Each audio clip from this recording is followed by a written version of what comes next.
So what I'm going to talk to you about is really about the trends as I've seen them in crowdfunding. You know, when you've been doing it for 10 years, you see things that have changed. And what is amazing is this shift from centralized to decentralized to distributed. And, you know, you think about it for a while. In the beginning, everything was virtually centralized. So as we go through this, we see, like thousands of years ago, if you wanted to do a major project or even a smaller one, there were kings and pharaohs and people like that that actually they were the only ones that could solve problems because they had the resources and the connections and the people. And if you look back, especially in America and then into Europe, 100 years ago, it was the power of industrialists that did this. That if you wanted a big project done or whatever, railroads, then they would be involved in the transaction. And then you moved in terms of people wanting funding, whether it was, you'd have to step up before somebody like this, and they'd have a Rolodex on the side of their desk, and they go like that. And to a lot of people, that is fundraising today. When they come along to us to raise money on the capital raising platform, and they sit down, and they say, oh, look, I'd like to raise this and this and this. They honestly believe you're going to reach around from behind your desk and pull out a bag full of money. And then you say, well, it doesn't really work like that. We've got to get people engaged in what you're doing, to believe in what you're doing, and then to contribute. And so this is changing as a result of technology as we move forward. And so it's important that whatever business you're in and whatever you're doing, that you recognize this change, that you support it, embrace it, so that moving forward, you're going to be ahead of the game in terms of not only raising money or supplying money or whatever part you play in it. If you go just back 150 years or so, in local villages, local towns, people congregated around a local area for funding. They talked to people in the town. And what happened was, like in Australia, for example, there were 15 separate stock exchanges, and the stock exchanges were there. They were there actually to facilitate capital raising and funding. They weren't there for people to trade. That came later. And I think in England there was as many as 50 stock exchanges. But what happened with centralization, because people wanted to trade these shares and it became gambling, then all of a sudden the fundraising aspect went out of it. It became very centralized. You got big buildings, big banks, big stock exchanges, all centralized. And that really was a shame for many, many regional businesses and businesses outside of big cities. So what's happened, though, that's turned that round is, first of all, there's a technical disruption, which we all know. The entrance of the internet into the private capital formation process has brought a lot new efficiencies, the ability to people to connect on the other side of the world for something that they're passionate about. But this is coupled with a cultural disruption, the desire of people to be meaningfully connected in the things they buy, the things they invest in. And you will have seen that through this conference. How many times is that word meaningful, involved, collaborative, all those things coming up, which means that at the center of that, this is where people are aggregated. And what's a better way to do it than on a platform? And that's why crowdfunding has risen, because of the intersection of these two trends, and where you get a whole heap of platforms. And there's, like, if you take reward, you can take debt, you can take equity, or even a collaborative platform like the one I'm running in Australia now, is that it's all about the intersection of these two trends and people being involved. And people often say, well, you know, it was easy before, like people would give me their balance sheet and their profit and loss and their figures, and they'd be able to tell us whether or not this was a good opportunity to invest in. But I learned after 300 raises on our platform that sometimes they don't have any figures.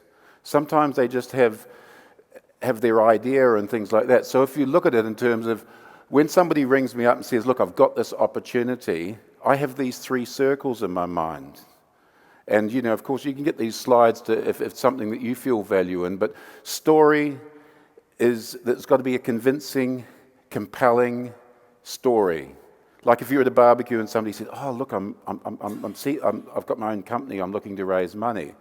Now, if the next thing they tell you, you say, wow, yeah, I wouldn't mind doing that, or I'm doing a Kickstarter campaign, I've got this and this, and they say, yeah, shit, that sounds interesting.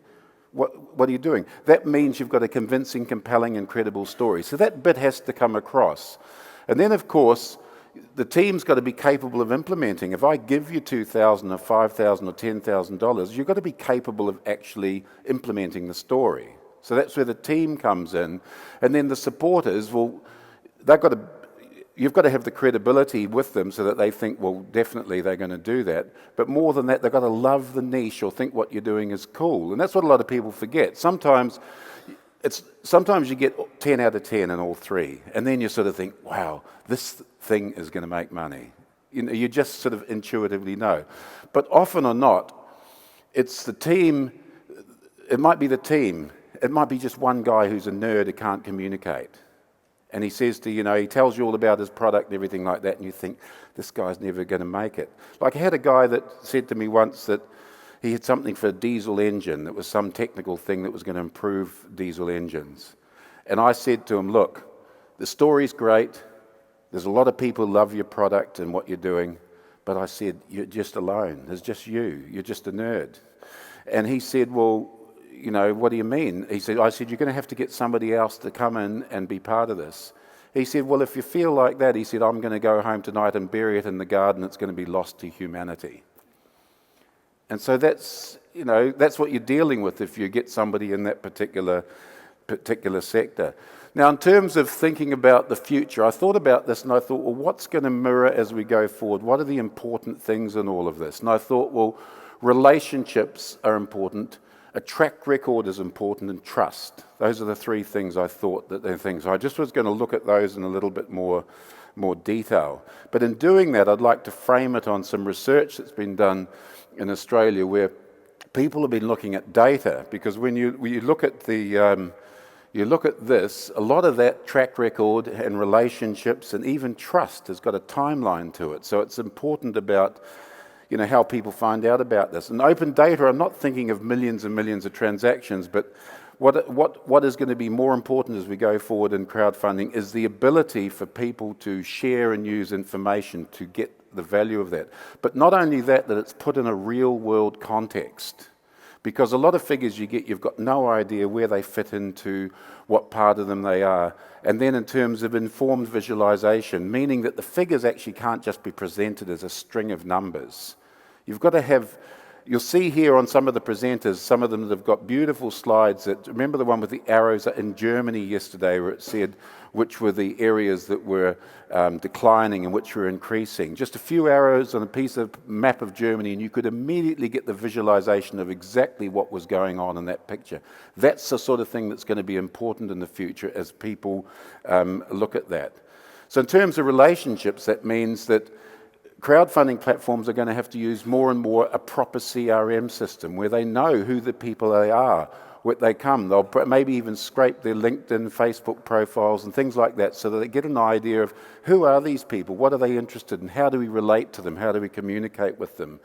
And of course, if they're going to be reinvesting or re-involved in other transactions, because even if you take something like Kickstarter, there's probably a return in 15% of people buy in another project shortly after. And the same with our capital raising platform. Even though we had 27,000 people on the platform, of which 2,900 invested, there was only around 10 or 12% that invested in 2 opportunities because they are gathered there for a particular purpose. But we never mined that. We never went and had a look, oh, this person's invested in an eco opportunity. They love this. They've visited this page 72 times. They've done this and done that. And then they can see that. So that was what was valuable. In terms of track records, when you used to go to a bank to get a loan, they'd have all your statistics and your credit ratings and things like that. But as you've seen with eBay, with your 1,000 best sellers and things like that, that founders' profiles, the people that are raising the money, the people that found the company, the issuer of the actual company that's raising and that entity, that's going to be very, very important. And also perhaps investor profiles, that people know who they're getting involved with. I think that's going to be more important as we move forward because it's going into more of a digital world where people are connecting based on information they read and who's related to. With the due diligence we do on capital raises, what you find is that You can find out a lot by doing a bankruptcy search and finding out about an entity and all that, but a few Google searches, you can find a heap of information about somebody that's raising capital or doing something. And often that's the thing you find out, whereas somebody's made an application to raise money and then you look at it and there's sort of a little name down on the bottom of the report, and then you find they're actually the person driving the company, but they didn't want to be up front, and so therefore they are really a director and things like that. You can find out things as you go along. But the thing I think that is going to be most important in the future is trust. And we've heard that word many, many times in here, that people in the future will do business with people they trust. And that trust it's a word that's really often difficult to define, but it will be backed up by a heap of information, by things like we had here, by things on profiles and that. But what I'm excited about is the potential of the blockchain in this area. And I just go in a little bit of detail about that because I believe that that's where the future is. And if we can record our transactions in what you call an open, shared, fully transparent, zero-cost, trust-based transactional recording system. It sounds like a lot of words, but each one of those is important. In terms, open means it's out there. It's shared, means lots of people are using it. It's fully transparent, people can see what's going on. It's zero cost, because it's not owned by a big entity. It's trust-based, meaning that transactions in there are receipted and acknowledged as owned by a particular person.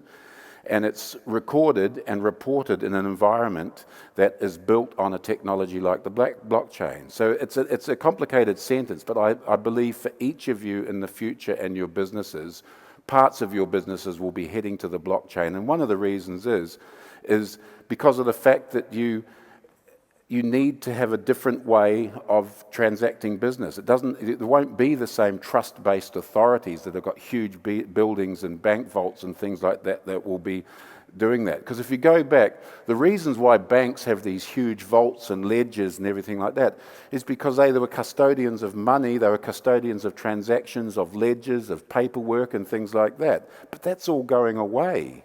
And if you read any financial paper now, you'll see things like different banks looking into blockchain technology, you'll see that they're all looking because they're realizing that really that trust-based transaction, they were the trust in the transaction in terms of they were the ones that could say whether or not somebody was worth lending to or not lending to, or whether this property transaction was going to be funded and all the paperwork was in order and things like that. And all of that is going to disappear from it being a paper-based system.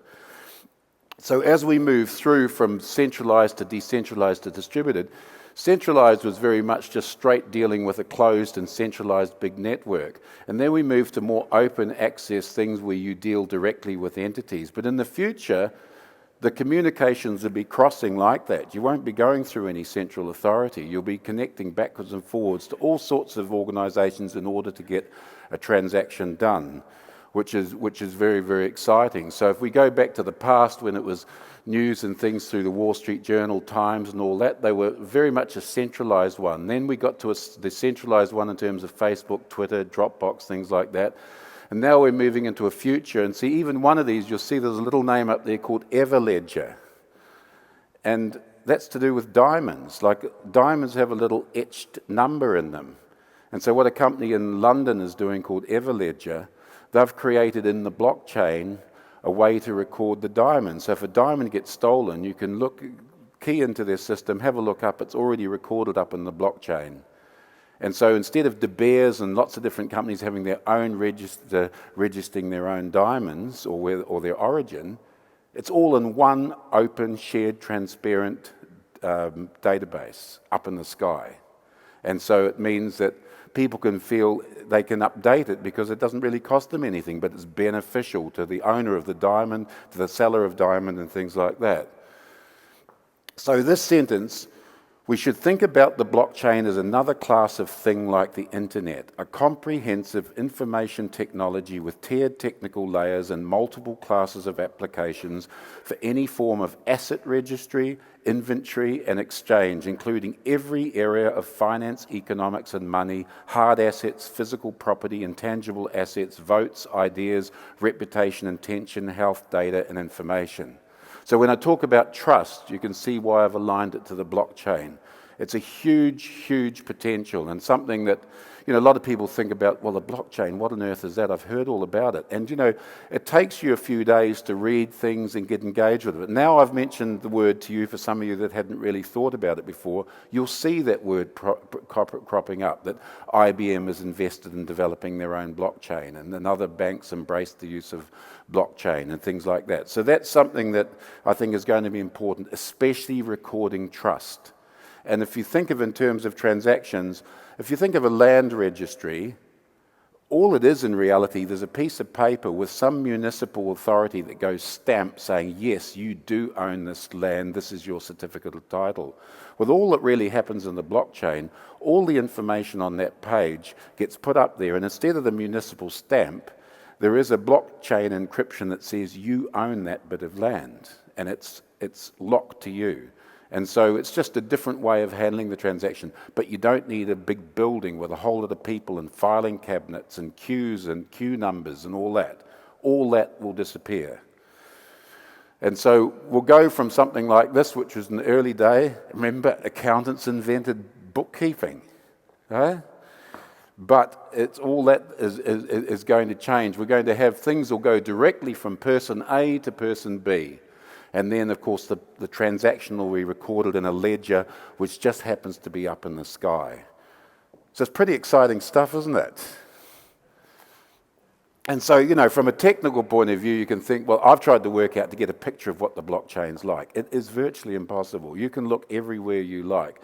But there are people that are experts in it, but not many people communicate it. But this is about the best I got, and I don't really completely understand it. But what you can say is, there is something called the blockchain, and obviously there's something network overlaid it, and then you've got what's called a protocol layer, and then you've got APIs that can communicate with it. But it's probably not a lot different than most databases, but all it is a way in which people can actually use the blockchain, record things in it, and access and handle transactions. So so it's nothing that's sort of like, you could say it's like an SQL database in the sky where there's different ways to actually access it as you move forward. And so in terms of the area that I work in equity crowdfunding, this is the thing that's exciting to me, that if you had up in that blockchain, you had not only the company registers, but entrepreneurs' histories, share issue registers, share ownership, secondary sales transactions, all of that was just up there. And the authorities, the regulator, the small business, the platforms, the investors, and the public were all involved in using that, as I said, open, shared, fully transparent, zero-cost, trust-based transactional recording and reporting system. It would just be wonderful. In terms of the regulators, when you think, oh no, we really want to have that system under our authority, we wouldn't allow anybody to handle it. But when you think about it, what they would get is real-time deal monitoring with transaction exception reporting. And what that means is that if you had to record any transaction within 24 hours, if the regulator saw all of a sudden, God, that company's taken off, there's been 1,000 new investors in the last 24 hours, they can go in then and say, well, please tell us what's happening, because they never get that information. What usually happens with regulators, they come in when somebody complains that they've lost their money. In this way, they would know well before that. They would be part of that actual transaction. And as many people say, the crowd will catch a bad actor long before the regulators will. Even though they build all these regulations, in the end, the crowd will probably be the ones that will out somebody that's like that. So that's it. And maybe there's some questions. Thank you, Paul.